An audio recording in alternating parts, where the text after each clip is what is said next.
नमस्कार मंडळी, मी डॉक्टर अमित काशीद, अष्टांग आयुर्वेद हॉस्पिटलच्या फिशर मुक्त जीवन या विशेष सिरीजच्या तिसऱ्या भागामध्ये आपले सहर्ष स्वागत आहे. मागील 2 भागात आपण पाहिले की फिशर म्हणजे नक्की काय आणि त्याची अत्यंत त्रासदायक लक्षणे कोणती असतात. शौचाच्या वेळेस ती भयंकर आग आणि भयंकर वेदना रुग्ण कशा प्रकारे सहन करतो हे आपण समजून घेतलं. आजचा हा तिसरा भाग तुमच्यासाठी मैलाचा दगड ठरणार आहे, कारण आज आपण अशा विषयावर बोलणार आहोत ज्याच्याशिवाय फिशर कधीच कायमचा बरा होऊ शकत नाही. तो म्हणजे फिशर आणि आपली पचनशक्ती म्हणजे जठराग्नी यांचा नक्की काय संबंध आहे. आहारातील आवश्यक बदल आणि शास्त्रीय घरगुती उपाय या संदर्भात. अनेक रुग्ण आम्हाला विचारतात, डॉक्टर आम्ही महागडी मलम लावतोय, वेदनाशामक गोळ्या घेतोय, जखम भरावे म्हणून सुद्धा आम्ही औषध घेतोय, तरीही आमचा फिशर सारखा परत का होतो. आणि याचे उत्तर आज तुम्हाला या व्हिडिओमधून मिळणार आहे.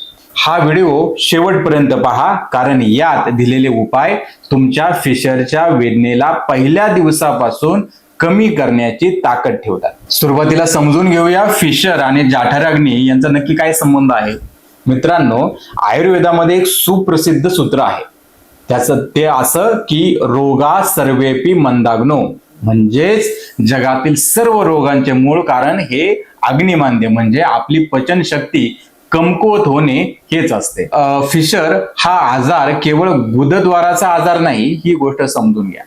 तर तो आपल्या बिघडलेल्या पचन संस्थेचा शेवटचा टप्पा आहे. आपल्या पोटात असणारा जठराग्नी म्हणजे पचनशक्ती ज्यावेळेस मंद होते ना, तेव्हा आपण खाल्लेल्या अन्नाचे व्यवस्थित पचन होत नाही. पचन न झालेल्या या अन्नापासून शरीरात आमदोष म्हणजे टॉक्सिन्स तयार होतात आणि मलामध्ये कमालीची रुक्षता म्हणजे ड्रायनेस येतो. त्यामुळे मळ कडक होतो, त्याचे खडे तयार होतात आणि त्याला आपण आयुर्वेदामध्ये मलावष्टंभ कॉन्स्टिपेशन असं म्हणतो.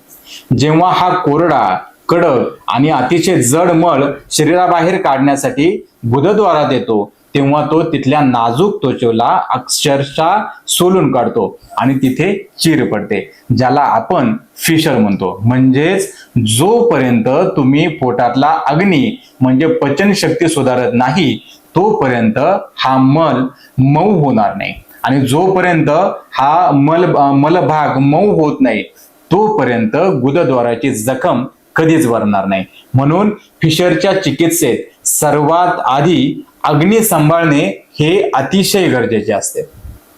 मग याच्या मध्ये प्रश्न असा पडेल, मग याच्यामध्ये आहारात काय बदलावे.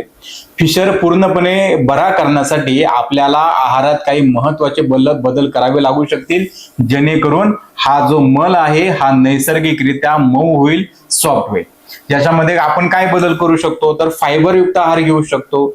आपल्या आहारामध्ये फायबरचे प्रमाण हे जास्त असणे गरजेचे आहे. त्यासाठी आहारामध्ये ज्वारी आहे, बाजरी आहे किंवा कोंडा न चाळलेली गव्हाची चपाती असावी. जेवणात पालेभाज्या आहेत आणि फळभाज्या असतील, उदाहरणार्थ दुधी भोपळा आहे, पडवळ आहे, तोंडले आहे, यांचा जास्तीत जास्त समावेश करावा. फळांचे सेवन आपण या ठिकाणी करू शकतो. रोजच्या आहारामध्ये पपई आहे, पपई तर आवर्जून खावी. पपई पचनासाठी अत्यंत उत्तम असून मलभाग सुद्धा हा मऊ तयार होतो, पोट लवकर साफ होतं. याशिवाय सफरचंद आहे, हे सालीसकट खायचंय. पेरू आहेत आणि चिक्कू ही फळे आपल्याला फायदेशीर ठरू शकतात. भिजवलेले काळे मनुके आहेत. रात्री झोपताना 10 ते 15 काळे मनुके गरम पाण्यामध्ये टाका. सकाळी ते चांगल्या पद्धतीने कुस्करून ते सर्व पाणी पिऊन टाका आणि ते मनुके सुद्धा खा. याने काय होईल, तर मनुके हे नैसर्गिक मृदुविरेचक आहेत, म्हणजे माइल्ड लॅक्झेटिव्ह आहेत, जे पोट नैसर्गिकरित्या साफ ठेवतात. त्याचबरोबर हायड्रेशन व्यवस्थित ठेवा. पाण्याचं जे प्रमाण आहे हे चांगल्या पद्धतीने ठेवा. शरीरात पाण्याचे प्रमाण जर कमी पडले तर मल कडक होऊ शकतो. त्यामुळे दिवसातून किमान 3 ते 3.5 लिटर जे पाणी आहे ते आपण घेऊ शकतो. पाणी कोमट प्या किंवा साधे घेऊ शकतो. सकाळी उठल्याबरोबर उपाशीपोटी 1 ग्लास किंवा 1.5 ग्लास कोमट पाणी आपण पिऊ शकतो. याला आपण आयुर्वेदामध्ये उषपान म्हटलंय आणि त्या संदर्भात सुद्धा आपण व्हिडिओ तयार केलेला आहे, तो पण पहा. मग याच्यामध्ये काय बंद करावं, जसे काय खावे हे महत्वाचे आहे, तसेच फिशरच्या रुग्णांनी काय खाणे टाळावे हे त्याहूनही अधिक महत्वाचे नाही का? याच्यामध्ये अति तिखट आहे, मसालेदार पदार्थ आहेत, याच्या लाल तिखट आहे, हिरवी मिरची आहे, गरम मसाले आहेत, बिर्याणी आहे, रस्सा आहे, तिखट भाजी आहे, हे पूर्ण प्रकारे बंद करा. तिखट पदार्थाने गुदद्वाराच्या जखमेची आग ही अत्यंत मोठ्या प्रमाणामध्ये वाढते, त्यामुळे शक्यतो या गोष्टी टाळा. त्याचबरोबर मैदा आहे, बेकरी प्रोडक्ट्स आहेत, याच्यामध्ये ब्रेड येतो, बटर येतं, बिस्किट येतं, नूडल्स येतो, बर्गर, केक, खारी पिझ्झा, आईस्क्रीम, सँडविच, खारी टोस्ट, हे पदार्थ आतड्यामध्ये जाऊन चिटकतात आणि त्याने मलावष्टंभ तयार होतो, पोट साफ होत नाही, मल कडक होतो, त्याच्यामुळे तक्रार वाढते. त्याबरोबर चहा आणि कॉफीचे अतिरिक्त सेवन जर करत असाल तर ते थांबवा, कारण चहा आणि कॉफीमुळे आतड्याला रुक्षता येते, त्यामुळे मलावष्टंभ आणि बद्धकोष्ठता वाढते. त्यामुळे दिवसातून एकापेक्षा जास्त वेळा हे चहा किंवा कॉफी घेणे हे चांगले नाही. उन्हाळ्यात शक्यतो ताक टाळा. मूळव्याधाच्या रुग्णांसाठी ताक जरी अमृत मानले असले तरी फिशरच्या रुग्णांनी किंवा शरीरामध्ये ज्यांच्या शरीरामध्ये अत्यंत मोठ्या प्रमाणामध्ये उष्णता निर्माण होत असेल किंवा उष्णता वाढली असेल तर त्यांनी शक्यतो ताक टाळावे. ताक हे नैसर्गिक रित्या थोडेसे आम्ल आणि उष्ण गुणधर्माचे असल्यामुळे मल कडक होऊन त्रास वाढू शकतो, फिशरच्या जखमेची आग वाढवू शकते. आणि ही गोष्ट सगळ्यात महत्वाचं म्हणजे लक्षात ठेवा, कारण बऱ्याच जणांनी फिशरला मूळव्याध समजत असतात आणि मूळव्याधासाठी ताक चांगले म्हणून ताक पित असतात, पण अशा अवस्थेमध्ये या तक्रारी वाढतात. तसेच मूळव्याधाच्या रुग्णांनी जसे मूळव्याधाच्या रुग्णांमध्ये जी पथ्ये आपण सांगितली ती सर्व पथ्ये फिशरच्या रुग्णांनी पाळणे सुद्धा अत्यंत गरजेचे आहे. आता मूळव्याधाच्या रुग्णांनी कुठली पथ्ये पाळायची यासाठी आपण यापूर्वीच व्हिडिओ तयार करून ठेवलेला आहे, तो नक्की पहा. खाली डिस्क्रिप्शन मध्ये त्याची लिंक आम्ही तुम्हाला दिलेली आहे. आता आपण वळूया फिशरची तीव्र वेदना, आग घरच्या घरी तात्काळ कशी कमी करावी यासाठी 3 अत्यंत सुरक्षित आयुर्वेदिक उपाय आपण या ठिकाणी पाहणार आहोत. त्याच्यामध्ये पहिला येतोय अवगा हसवेद, याला आपण सीड्स बाट असं सुद्धा म्हणतो. हा फिशर मधील सर्वात प्रभावी तात्कालिक उपाय आहे. एक मोठ्या टब मध्ये कंबर बुडेल इतके कोमट पाणी घ्या आणि त्या कोमट पाण्यामध्ये 1 चमचा त्रिफळा चूर्ण आहे, अर्धा चमचा हळद आहे, हे टाका आणि या कोमट पाण्यात 10 ते 15 मिनिटे बसा. याच्यामुळे काय होईल, हळद ही नैसर्गिक जंतुनाशक आहे आणि त्रिफळा चूर्ण जखम भरून काढणारे औषध आहे. या उपायामुळे गुदद्वाराचे जे आकुंचन पावलेले जे स्नायू आहेत ना ते सैल होतात, रिलॅक्स होतात, रक्ताभिसरण वाढतं आणि शौच झाल्यानंतर होणारी आग आणि वेदना जवळजवळ 90% कमी होते.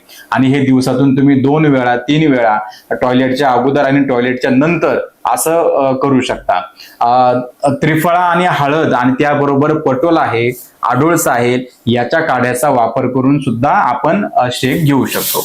त्याचबरोबर स्थानिक स्नेहन करणं सुद्धा गरजेचं आहे.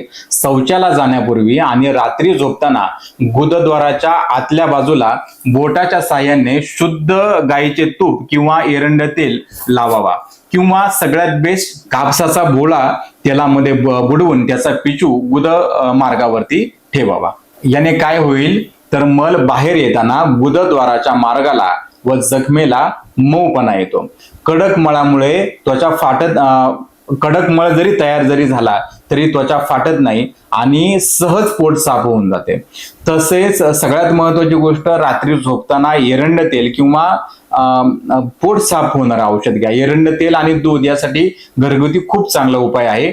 याने मलाचा खडा, ज्यांना खूप मलाचा कडक खडा तयार होतो त्यांनी झोपताना 1 ग्लास कोमट दुधामध्ये 1 ते 2 चमचे एरंड तेल अशा वेळेस जर काही घेतलं तर त्यामुळे सकाळी मल हा निसरडा होतो, मऊ होतो, जुलाब होतात आणि त्यामुळे जी वेदनाचं जे सर्कल जे तयार होत असतं किंवा जे सातत्याने वेदना होत असते ती वेदना होत नाही.